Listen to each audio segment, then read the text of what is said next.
In today's video, I'm going to show you how to use the inbox in Todoist, which is honestly one of the most useful spots in the whole app. Think of the inbox as your catch-all landing zone. Whenever a task pops into your head and you don't yet know which project it belongs to, you just drop it in the inbox and sort it out later. It keeps your ideas from slipping away without forcing you to organize them in the moment. Let's jump right in.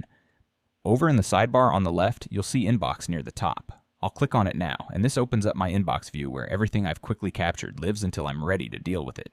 Now let's add something. I'll click the Add Task button, and a fresh task field opens up right here. I'll type out whatever I need to remember, something like call the dentist. And because I'm inside the inbox, this task automatically gets filed here rather than into a specific project. That's exactly what makes the inbox so fast for capturing on the fly.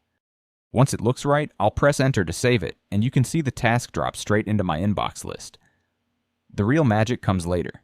When you've got a quiet moment, you open the inbox, look at everything you've gathered, and move each task into the project where it truly belongs. You can drag it or right-click and choose Move to Project. This little habit of capturing first and organizing second is the heart of staying on top of things without feeling overwhelmed. That's all there is to it. Keep the inbox as your trusted starting point, empty it regularly, and you'll never lose a good idea again. Thanks for watching and happy organizing.